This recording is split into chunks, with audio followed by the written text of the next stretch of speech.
Hello and welcome. Tonight, former River State Governor Nyesom Wike alleges he was poisoned at the PDP Secretariat in 2018. Asks new PDP chairman to do things differently from his predecessor.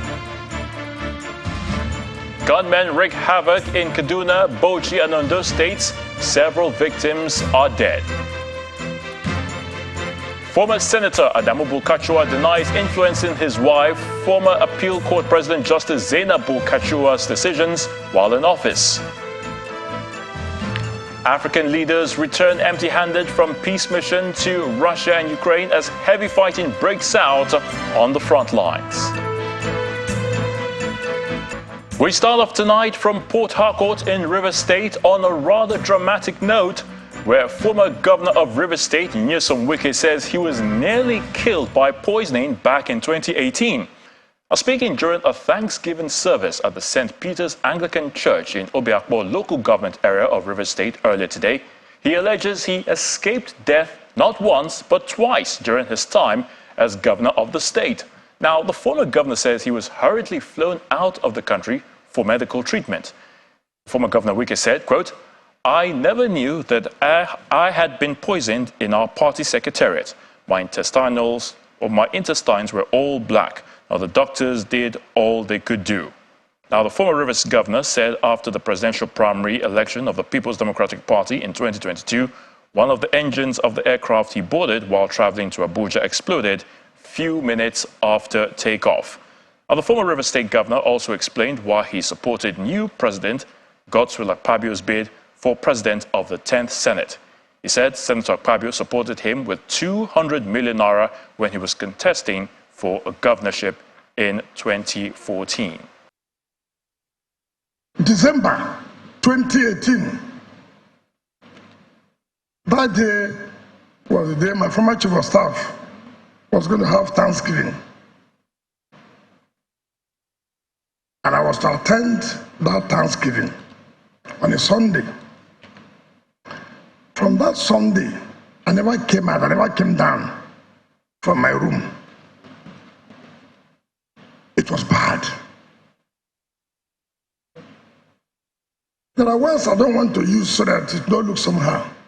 But those who attended the January 1st state banquet of 2019, we know that I never spoke that day. I just sat down there and I told my deputy governor to speak on my behalf. People didn't know what was going on. After that banquet, 12 midnight, I was taken out of the country because I thought it was over. When we got to Beirut, the doctors looked at me and I was looking at them. They were not telling me anything. They just said, "Look, we have to do so many tests." I'm just not talking. They came by the next morning and said, "Look, it was bad. My kidney had gone, my liver had gone." And they were looking at me.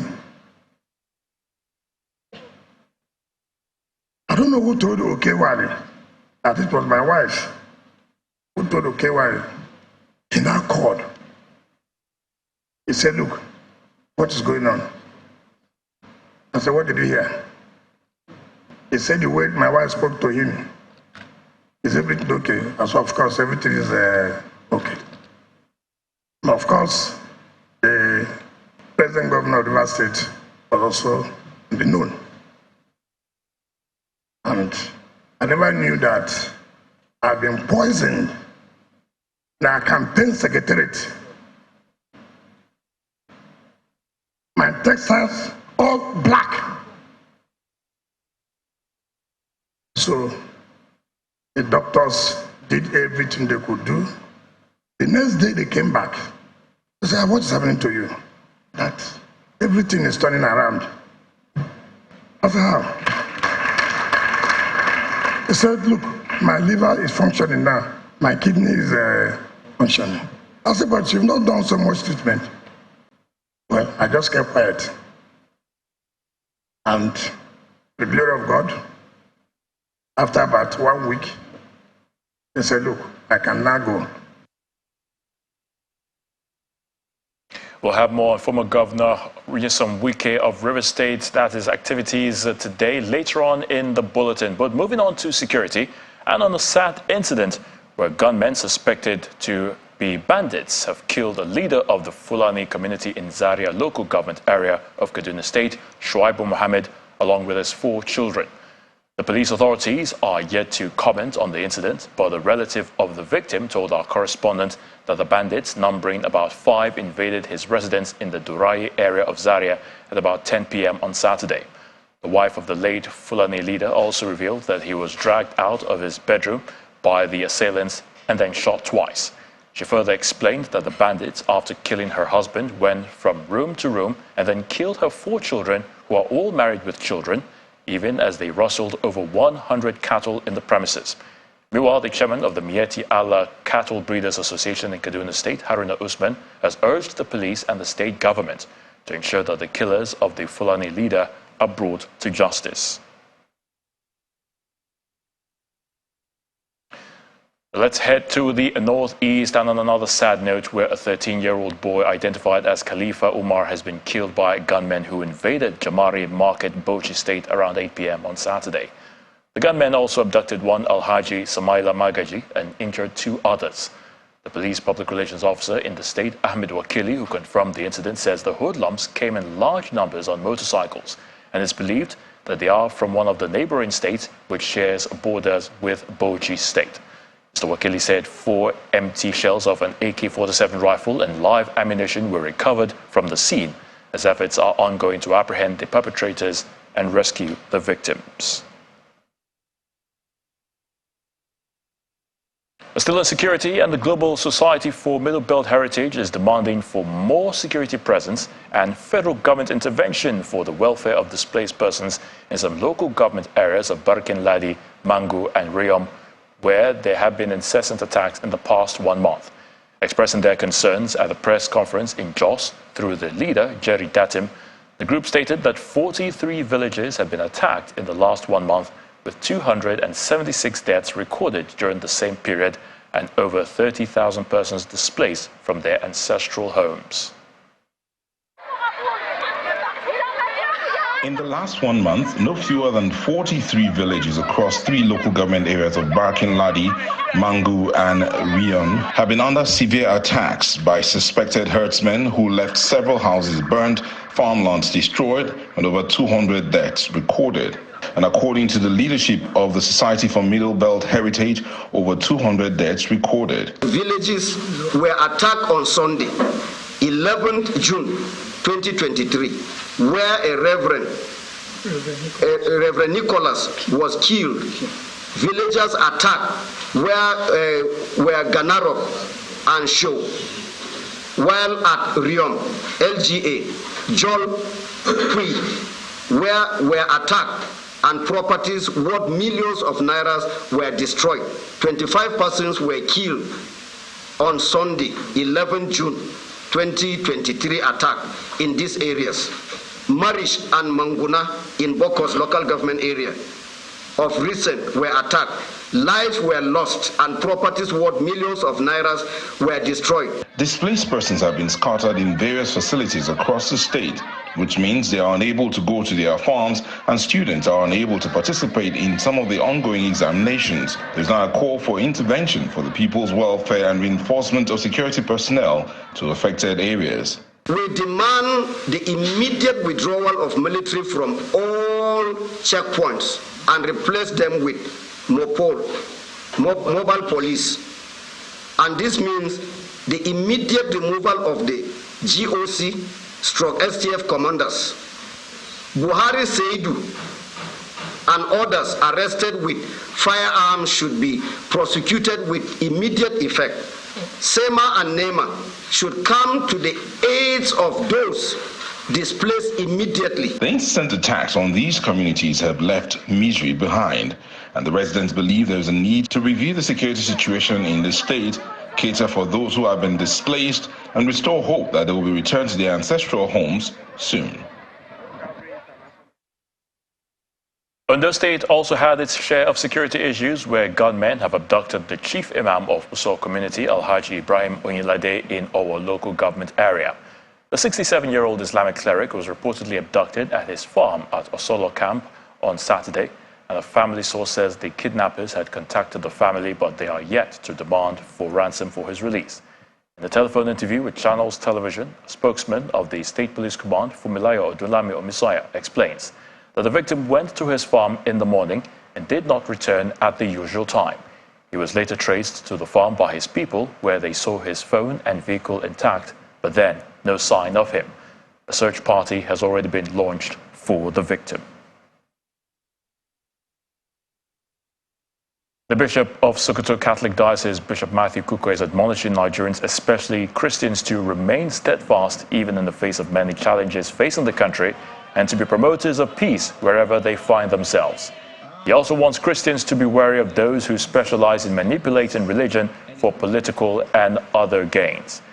He was speaking at a mission congress in Sokoto organized by the Sokoto Catholic Diocese in collaboration with the Pontifical Mission Societies. I hope that as we go back home, all of us will go back with the message that we are messengers of peace. No matter the provocation, we have a country to build.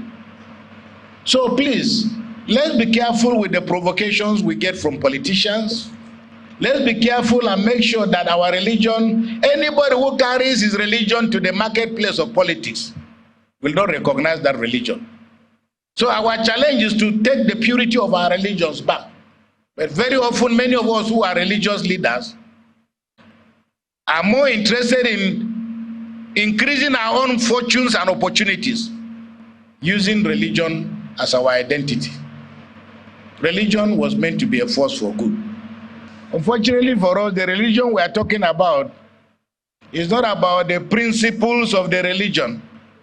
It is about wanting to use religion as a garment, as a weapon to capture power. So many of us in Nigeria now see religion merely as a vehicle for self-enrichment, as a vehicle for the power to exclude, for the power to give and the power to take.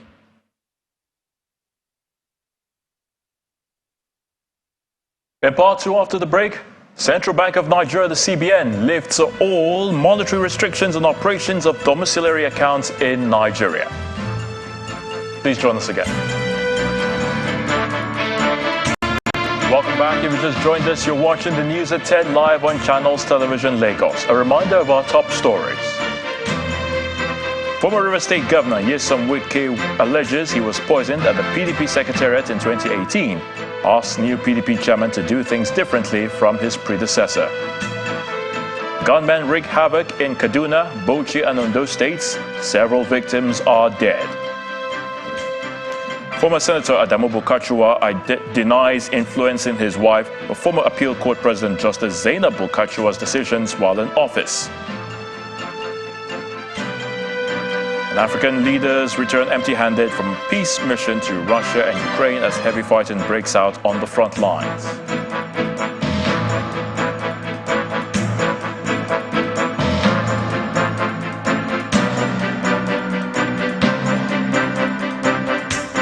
The Police Service Commission, PSC, has frowned at what it describes as the disproportional and lopsided recruitment and deployments by the Nigeria Police, in which the Northeast and Southeast regions are underrepresented. The Commission also calls for adequate representation of women at both management and tactical levels of deployment, advising the Inspector General of Police, Usman Al-Kalibaba, to be guided. In a statement, the PSC indicates that a new policy guideline on deployment of Assistant Inspectors General of Police, AIGs, police commissioners, CPs, and tactical commanders to zonal and state commands, as well as on gender sensitivity, has been approved. It observes that the current statistics of the deployment of commissioners of police to state commands shows a lopsidedness in which the Northeast and Southeast geopolitical zones of the country are marginalized The new policy guidelines therefore provide that all geopolitical zones must have 15% representation in the deployment of AIGs, CPs, and posting of commanding officers, including ensuring equity in terms of religion, gender, and ethnicity.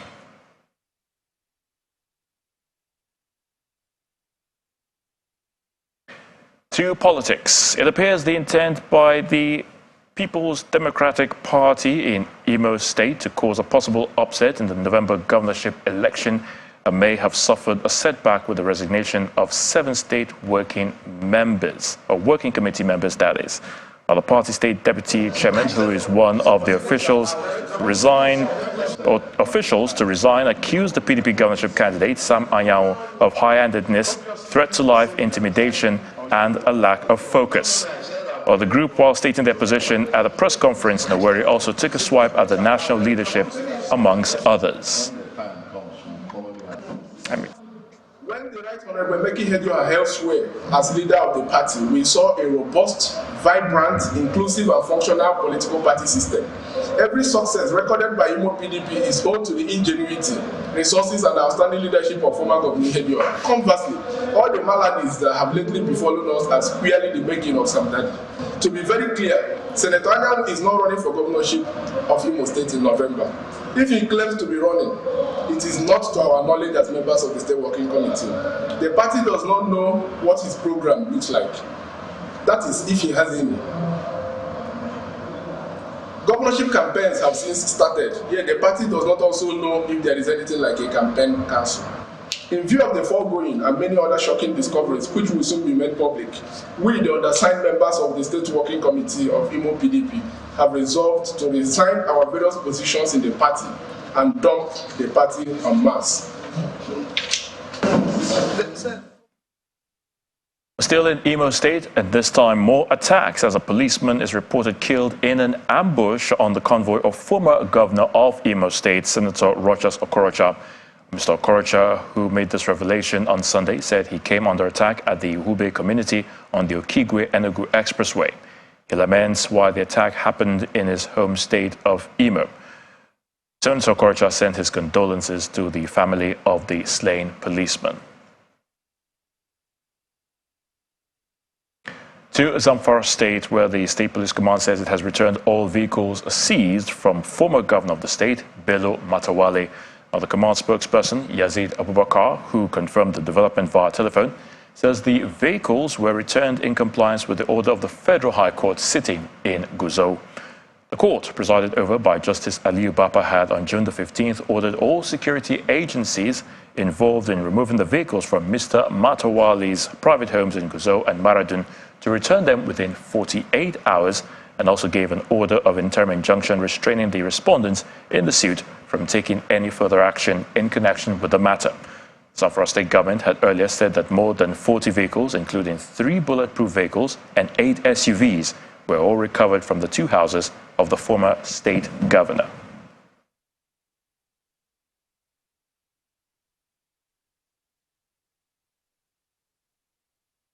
A former lawmaker representing Bauchi North in the 9th Senate, Senator Adamu Bulkachuwa, has dismissed allegations that he interfered with his wife's job as president of the Court of Appeal. His wife, Justice Zainab Bulkachuwa, served as president of the Court of Appeal from 2014 to 2020. While commending his wife at the valedictory session of the 9th Senate, he explained he had solicited favors from her on behalf of his friends, a statement that was greeted with heavy criticism and condemnation from Nigerians, including the NBA, that's the Nigeria Bar Association, who have called for him to be investigated and prosecuted. However, speaking with the BBC Hausa, the former senator said the Senate President, Ahmed Lawan, did not allow him to finish his thoughts and it was misunderstood. According to Senator Bulkachuwa, there is no truth in the allegations leveled against him of interfering with his wife's job, as they don't discuss such at home. To the financial sector, where the Central Bank of Nigeria, the CBN, says cash deposits into domiciliary accounts will not be restricted and customers shall have unfettered and unrestricted access to funds in their accounts. Well, the bank spoke in a statement issued after a meeting with the Bankers Committee earlier today. The meeting was meant to provide further guidance to deposit money banks on the recent operational changes to the foreign exchange market and to discuss the implementation and implications of the policy changes for the banking public.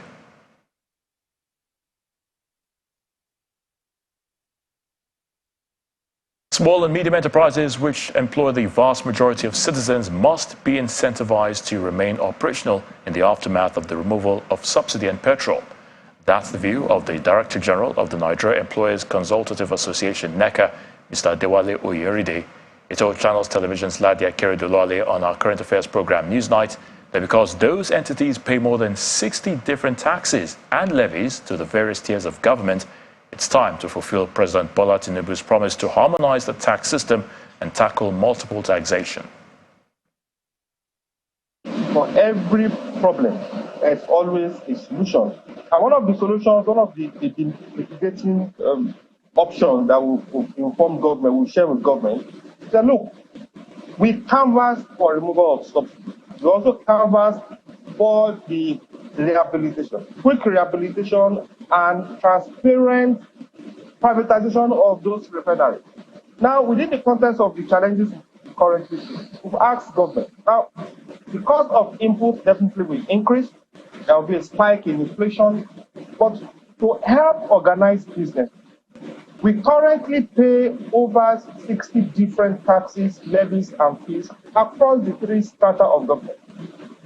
Recently, just 2 months ago, there is an increase in excise duty and the introduction of new taxes. There is about 22 bills lying at the National Assembly, which also seeks to compel employers to pay 0.5%, 1% of their profit after tax. This is our position.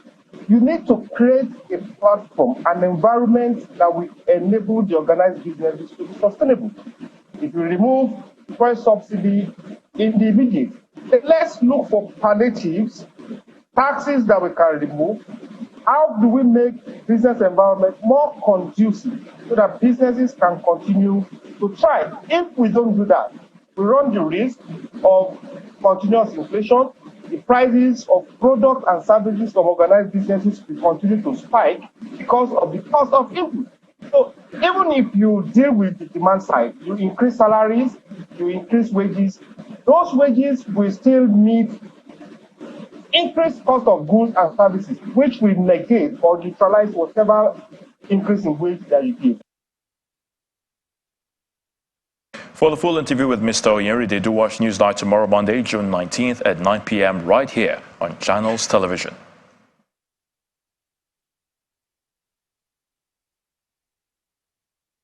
President Bola Tinubu promised Nigerians that he was going to hit the ground running. Tonight, the question is he running in the right direction? Babajide Ogusowo, founder of Leadership by Data and Channels Television's data analyst, is here to share insights about the impact of the new foreign exchange guideline on citizens and the economy. Babajide, great to have you again on the News at 10. Good evening, Ayatollah. So let's quickly get into it. Of course, many are optimistic about the advantages of the new foreign exchange rate guideline by the CBN. Tell me, is there any downsides to this program? Let's start with that. You know, there are.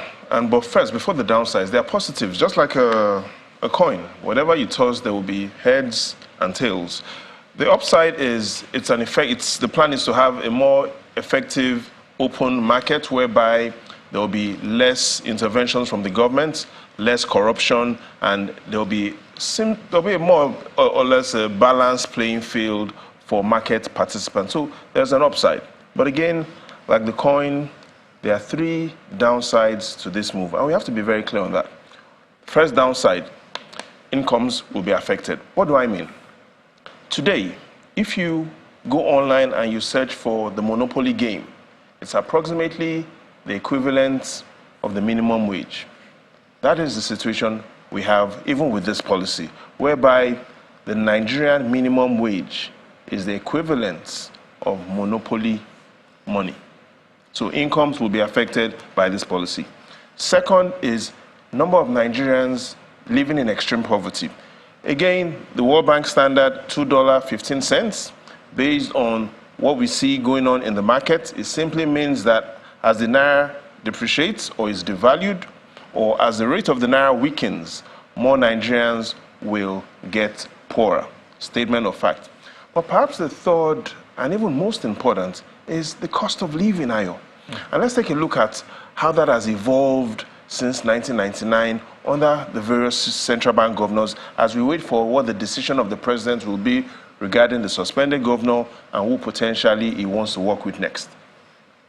And if we look at our history, in 1999, when President Obasanjo came in, the concerns were that a 102 naira exchange rate to the dollar was extremely bad. That was the perception in 1999. When the first CBN governor came in, Joseph Sanusi, by the time he left, 140 naira, an average under his tenure depreciation of 7% per annum. Then we had Charles Soludo. He came in at 140 naira. After 5 years, he left 181 naira. Average depreciation again, 6%. But between Chukwuma Soludo and Sanusi Lamido, between that change of governorship, the market was volatile. And so when Sanusi settled down, the exchange rate was 166 naira. He had to defend that exchange rate with a lot of reserves. So reserves declined by $6 billion during his term, but exchange rate was a bit more stable. And then Godwin Emefiele came in at 167 naira in 2014, now 765 naira, an average depreciation of 40% per annum. And so, since 1999, we've moved from 102 naira to 765 naira. The question on the lips of Nigerians is, what will be the exchange rate in another decade? Which brings me to the next question. What are the facts, about how the CBN allocates dollars and other foreign currencies to businesses? There are lots of ways to look at this. Perhaps one way to look at it is to look at how much the CBN allocates to those that really trade. So we have goods and we have services, but trading goods accounts for most of CBN's allocation of dollars. And if we take a look at exactly the facts, is it the manufacturing sector, or is it fuel that takes most of these dollars? Here are the facts. Let's look at the last 3 years. In 2020, Nigeria imported 19.8 trillion naira worth of goods. 64% of those goods were manufactured goods. Fuel accounted for 15%. In summary, in 2020, most of our imports, most of the demand for dollars, manufactured goods. Well, here's what has happened between 2020 and 2022. By 2022, fuel and related fuel products accounted for 31% compared to 15% of total imports. So we've seen in just 2 years, allocation to fuel has doubled. In 2020, fuel accounted for 15% of imports, now 31% of imports, which has led to manufacturing having less concentration of imports. But the summary, Ayo, is that manufactured goods still accounts for majority of what comes into the country, and so manufactured goods, if the price that they buy dollars goes up, their inputs and related output for consumers will go higher. So the president already has made some bold economic moves, I should say, and I just want to ask, how soon or long will this impact be felt by Nigerians? Again, it depends on oil. I always joke that Ayotunde is your first name, Balogun is your surname. If Nigeria were to be personified, Nigeria will be our first name and the surname will be Oilamo.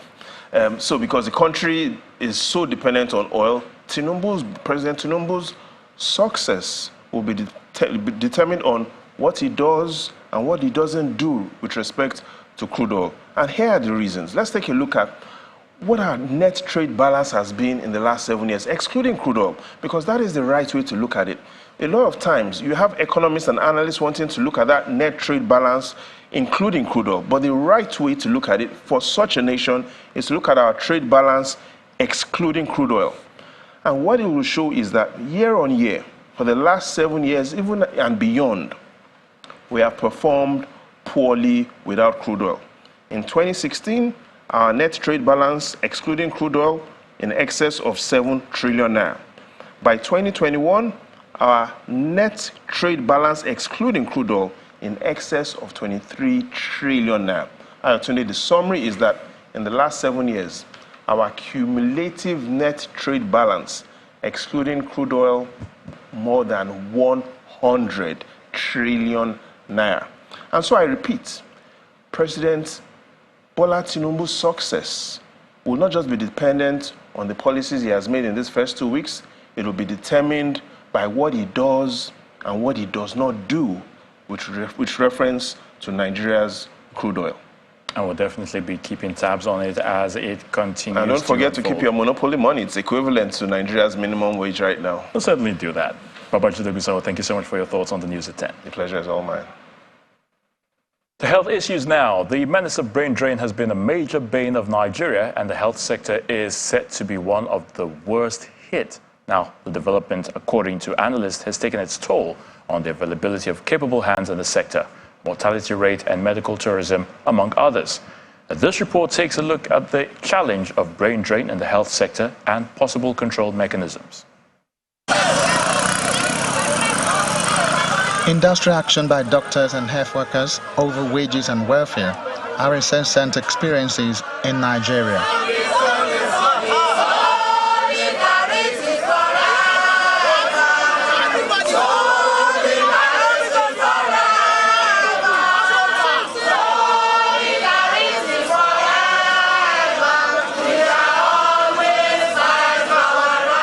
Recently, debates were elicited following proposed legislation in the National Assembly seeking to mandate any Nigeria-trained medical or dental practitioner to practice in Nigeria for a minimum of 5 years before being granted a full license or leaving the shores of Nigeria. And apparently this did not go down well with the practitioners in the sector, who say the solution is beyond what the lawmakers think. So give any Nigerian doctor a better environment, a secured environment, a better facility, they will perform much more excellently than anywhere all over the world. So our training is good, but it's quite unfortunate that what we now have is that we now allow the best hands, the best brains to leave the country. University administrators believe contemporary technological advancements do not favor pinning down of doctors in Nigeria. One important thing is that when they go, they are going not only to work there, but also to acquire experience, to acquire more training. Look, surgery has changed face. People talk of endoscopy. You don't need to do laceration to do surgery now.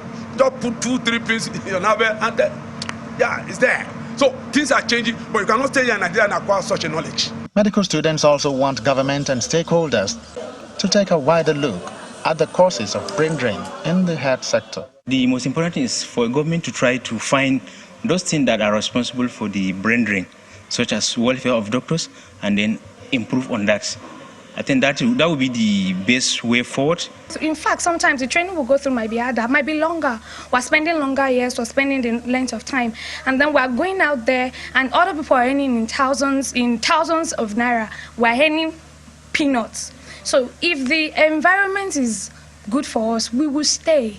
But you cannot just say we have to stay without giving us what we want. With all issues raised, what looks like a consensus is that government, medical practitioners and other stakeholders want a better deal for the health sector, but the best modality remains the nut to crack. Babajide Agbe, your Channels Television News. Through education, the lack of teachers and instructional facilities continue to hamper learning at special needs schools in Kano State. A visit to 3 of the schools within the Kaunda metropolis reveals how some of the students learn while they sit on bare floors.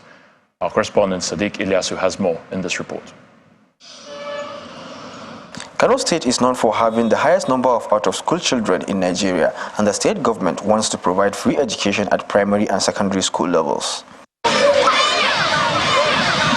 However, lack of teachers and instructional materials remain a major obstacle to learning for children with special needs. Numbers from 1 to 9, which used to point for like character.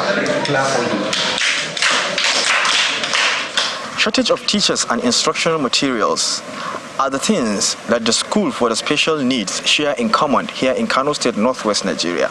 This school in Tudu Maliki has no single science teacher and no literature teacher for the art students. The potentials of the visually impaired and those with hearing impairments are hindered with the unfavorable conditions. In another school, 2 classes are crammed under one roof due to the absence of adequate structures. We need more teachers at least. We're supposed to have 7 or 8 teachers in the school. And also, we are just facing problem of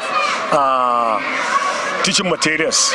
Amina Albasu, a school proprietor who caters to children with special needs for free, also shares her concerns. We have only 3 teachers from the government. That is the first challenge. Then the teaching materials. We need teaching materials. We need furniture. We need something that people will play with. Recognizing the urgency of the situation, stakeholders recently convened to find solutions to the challenges faced by special needs schools. Special needs persons are special people, so they deserve special treatment. And even, you can say, medical facilities that will help in taking good care of them, even in terms of personal hygiene. Then there are no structures in majority of these special schools. People living with disability need at least 80% improvement for us to say there is inclusion or inclusive education is in place. There is no doubt in the potential of the persons living with disability, as the graduates among them joined a 1-year ICT program. I happen to be a graduate of Office and Information Management from Rivers State University of Science and Technology, and I'm somebody with a physical disability. It is evident that the dearth of teachers and instructional facilities is hindering the education and development of children with special needs. Urgent action is needed to address these challenges and provide inclusive education opportunities for the children. Sadiq Ilyasu, Channels Television News. Let's talk infrastructure development, and in Lagos, the State Building Control Agency has demolished about 17 distressed buildings within Alaba International Market in the Ojo area. The demolition exercise was carried out today by LAPSCA team after a final notice given 2 days ago by the General Manager of the agency, Mr. Bulkachuwa, to prevent building collapses within the area. All belongings had been removed before the demolition exercise. The business owners there within the area are now appealing to the state government for its support in order to earn a daily income, even though they are fully aware that several vacation notices have been issued since 2016.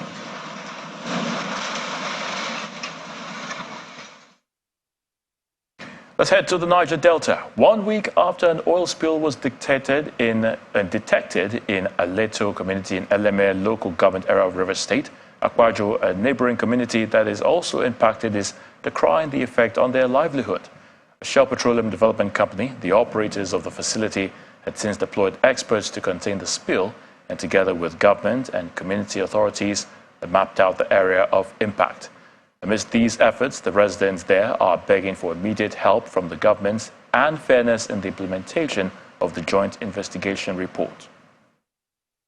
Dark river surface, dead fishes, stained boats and fishing nets are the visible characteristics of the Akwajo end of the Okolo River following the impact of an oil spill in Eleme local government area of River State a week ago.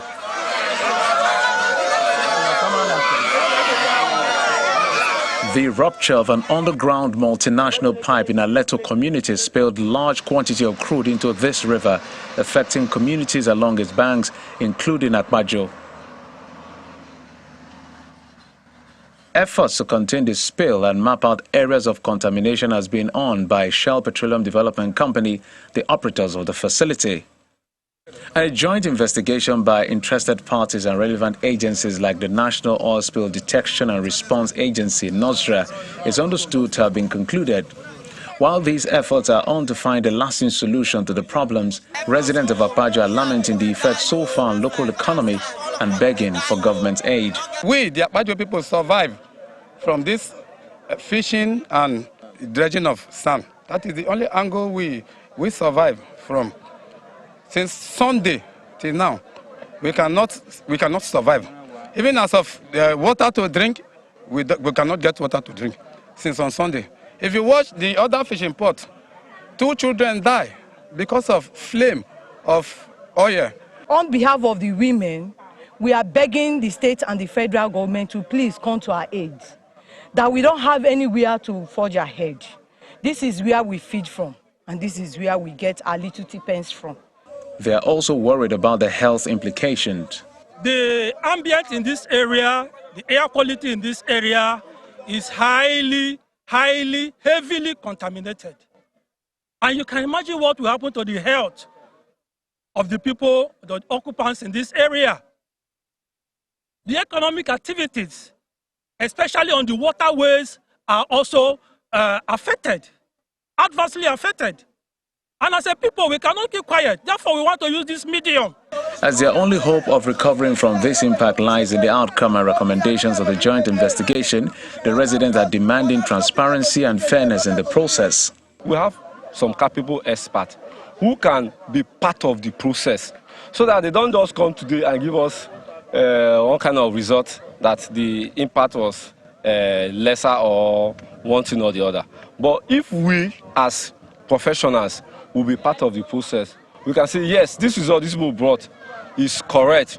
Meanwhile, the state lawmaker for Eleme constituency, who visited the oil spill site in a letter, is calling for a change of the underground pipes along this right-of-way to avoid a reoccurrence.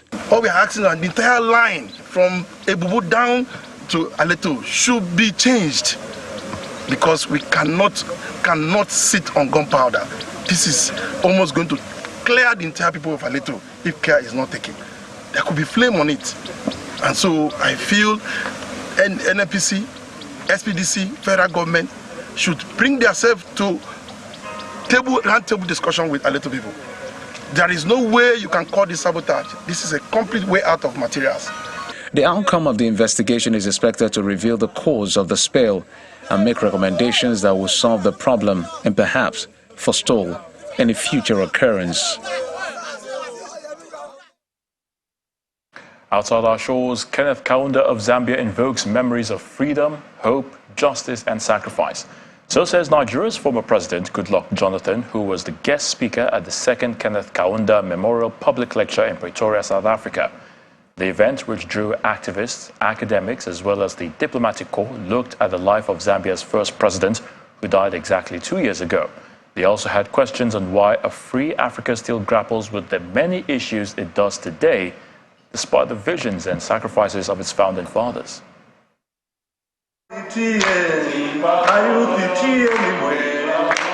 While his son, Kaweche Kaunda, brought back memories for many with his father's favorite motivational song, Tienje Kamotsi. Everyone who rose to speak about the late Dr. Kenneth Kaunda, fondly called KK, had something profound to say. We need to acknowledge each other and, of course, as in the works of Dr. KK, continue to denounce imperialism, national chauvinism, tribalism, ethnicity, racism, sexism, classism, and all those zisms that are to the detriment of humanity. Let's remember humanism, Ubuntu, as in Dr. KK's remarks. In terms of building Africa, it is important that we build a solid continent to ensure that the futures of our country, of the children of Africa, is determined by us, not by people external to Africa. Thank you. But you and me here, who have to pave the way, let us do it now. Let us do it for a better Africa, I think. The guest speaker and former Nigerian president, Dr. Goodluck Jonathan, who said Dr. Kaunda unwittingly prophesied he would be Nigeria's president one day, shared a string of experiences and anecdotes with the African statesman, which include his willingness to boost Bielsa State's AIDS treatment program campaign when the prevalence rate was quite high, having lost a son to the disease himself, and speaking openly to dispel myths and stigma. Speaking on leadership in today's Africa, Dr. Jonathan blamed greed, tribalism, nepotism, and incompetence in government for Africa's persistent challenges, despite the visions and sacrifices of those who fought for independence. State business is a serious business, and you must have their best brains, whether they're in your country or living outside your country, to run the government. And if you make that mistake to load a government with people because of your personal relationship with them, at the expense of competence, merit, then we have problems. The need to chart a way forward towards attaining economic freedom for African territories cannot be overemphasized. Building and strengthening a common African market will help Africans attain their shared objectives of peace, unity, prosperity, and development.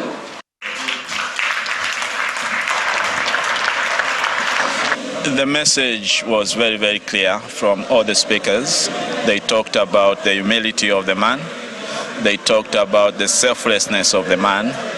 They talked about the peaceful nature in which he resolved issues. And it will be good for Africa to look up to those ideals and emulate this great man. Dr. Kenneth Kaunda, who played a significant role in ending colonial rule in several African countries, died in 2021, aged 97. His work continues with the Children of Africa Foundation, named after him. From Pretoria, South Africa, Betty Dibia, Channels Television News. Russian officials have reported fierce fighting on 3 sections of the front line in Ukraine, a day after hosting an African peace mission that failed to spark enthusiasm from either Moscow or Kiev. A Russian-installed official said Ukraine had recaptured Piatkatki, that's a village in the southern Zaporizhia region, and were entrenching themselves while coming under fire from Russian artillery. Now, during talks in St. Petersburg, South Africa's President Cyril Ramaphosa told Russia's Vladimir Putin that the war in Ukraine must end. Putin responded by rattling off a string of familiar accusations denied by Ukraine and the West, and saying it was Kiev and not Moscow that was refusing to talk. Ukrainian President Volodymyr Zelensky, on his part, told the delegation on Friday that he would not enter talks with Russia while they occupied Ukrainian land. The first American diplomat visit to China in almost 5 years. U.S. Secretary of State Antony Blinken is meeting with China's Foreign Minister Qin Gang in Beijing to kickstart 2 days of talks with Chinese officials. U.S. officials say the main goal of the talks is to stabilize a relationship that has become extremely tense for diplomacy and trade. It comes nearly 5 months after an earlier Blinken visit was postponed, following the flight of a suspected Chinese spy balloon in U.S. airspace. Mr. Qin Gang welcomed Mr. Blinken today as they shook hands, stood before their respective flags, and then sat down with their delegations to begin their meetings.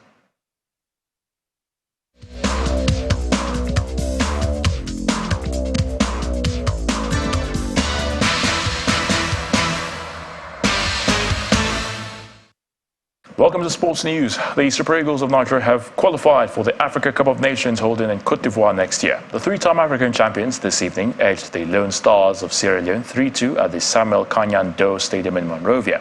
Super Eagles forward Victor Osimhen got the opener within 19 minutes of play and then doubled the score 13 minutes later. The hosts, however, got one back with 4 minutes left in the first half. On resumption of the second half, Augustus Kagbo made it 2-2 with 6 minutes left to play. Kelechi Iheanacho sealed the AFCON ticket for Nigeria when he netted the winner on the 5th minute of added time. Nigeria leads Group A with 12 points from 5 games and are closely trailed by Guinea-Bissau on 10 points from same number of matches. Sierra Leone on 5 points, while Central African Republic are rooted bottom with just a point. A FIFA report has revealed that 19,636 abusive social media posts were aimed at players, coaches, and even officials during last year's World Cup in Qatar. According to that report, out of the 20 million posts scanned by moderation software developed by FIFA and Players Union FIFPro, 286,895 were hidden from public view. The biggest spike in abuse came after England's quarter-final defeat to France when Harry Kane missed a late penalty. The report also confirmed that 38% of identifiable abuse came from accounts based in Europe and 36% from South America.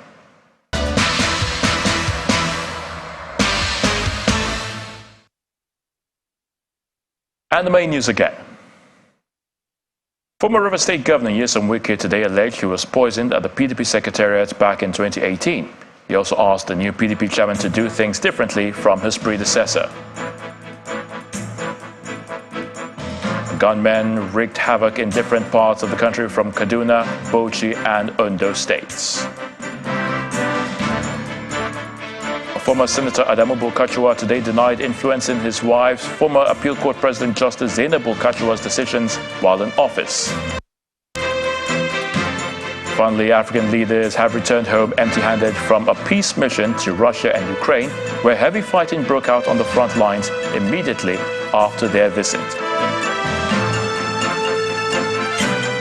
And that's the news at 10 tonight. Thank you so much for watching. I'm Ayo Tunde Balogun. Do have a good night.